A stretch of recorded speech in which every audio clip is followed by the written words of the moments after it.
Right, so I'm here with Carl Abbott and Paul Tomlinson following our 2-0 defeat to Coleshill Town.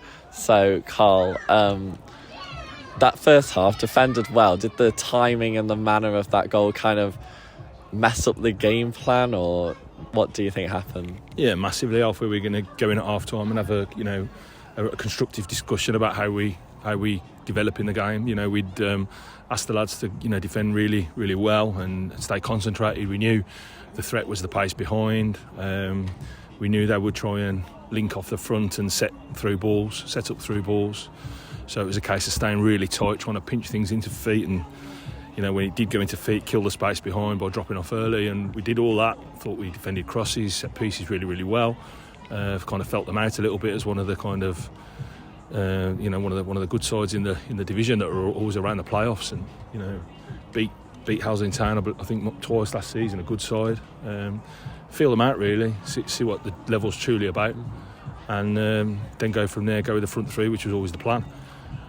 And it's just an individual error, and there's a lot obviously, in the dressing room we pull no punches, and we iron these things out. So it's all been kind of said, and I don't want to make too much of that really. It's individual errors, and it's put 45 minutes hard work in the bin really. We've come back out, and then we've made another silly mistake really on the touchline by throwing short and playing a suicide ball back into the path of the lad who we've been talking about. He's lightning quick, he can't do that with loads of killing space behind him. As soon as he got his toe on it, Tom said he's in behind. He's a goal, he's played for us, we know him. And we're 2-0 down, and truly, I think we've competed on equal terms, and we've lost a game 2-0 through two mistakes that we maybe deserved a manful scrappy 0-0 draw out of. I'm proud of the boys. I hope they've learnt tonight that they can swim at the level. Yes, we've got deficiencies. Yes, we've got things we need to develop and add. But my God, can we defend? And we've got a good group of lads, and they deserved a little bit more than that tonight. And Tomo, obviously Carl said it now, defended really well the first two games, maybe missing some attacking impetus. How are you in the next few games looking to maybe create a few more chances? It's recruitment. It's as simple as that. You have to wait for players to become available to be able to strengthen in certain areas, because we knew coming up a division as well that we were solid last year, so let's build on that. Build from the back, which is what we're doing. I mean, that is a very, very, very good back four, and that's without George and without Tyler. You know what I mean? So you've got two very, very good young defenders to come back in that as well to really top that back line up. And as I said, I just felt that we've they've had a lot of possession. They're wily foxes, but the two goals, they've not worked the goals. They've not worked the goals, and that's the disappointing thing, Alfie, that you're off. Now you've dropped 3 points to two really poor mistakes, and but that's a learning curve for all of us as well. But when you look at it, when you break it down, the way we've defended our 18-yard box, and we know that it's going to be like this for a couple of months until the players that we need will become available, and they will become available, and then we can start to build going forward the other way as well. You know what I mean? I think Kai and Wellesley in particular have worked the socks off. Kane coming up top as well, worked the socks off without any real joy.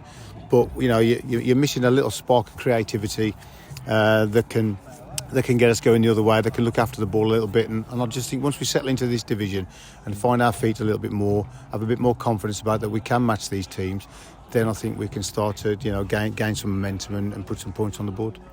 And just finally, Carl, there does seem to be a few players out injured as well, just to start the season. Is it important for everyone to take that into account and remember and try not to panic, because those players will obviously come back in at some point? Yeah, of course, but at the same time, they make an already strong defence stronger, don't they? And it doesn't necessarily solve the conundrum that we have. It's not a massive issue at this point. We went into the season knowing that we were a really good defensive unit and probably lacking a little bit of spark. But these players are not readily available, and they certainly don't come cheap. We're in a difficult marketplace, and we are punching above our weight as a football club. currently. You know, we've got big plans on the horizon. We all understand that. It's not criticism of anybody, and it's not throwing any rattles out the prams. It's a control situation. We know where we are, and we know what this season's going to be. We just said to the boys in the dressing room, I never looked anyone in the eye when we agreed for boys to come in this season and said, let's go and make the playoffs, let's go and win a league. This is what it's going to be. It's going to be really hard, and if any of the supporters thought through rose-tinted glasses we were going to come up and carry that momentum and go and be a top 3-4 side in this division, then I'd like a little bit of what they're getting. It's the reality of the situation, and but that was a heartening performance. Maybe not the most exciting, but God, that was dogged, and anyone who questions the lads didn't give 110% there. We've just got a little bit of work to do at the top end of the pitch. Yeah. Okay, thank you, guys.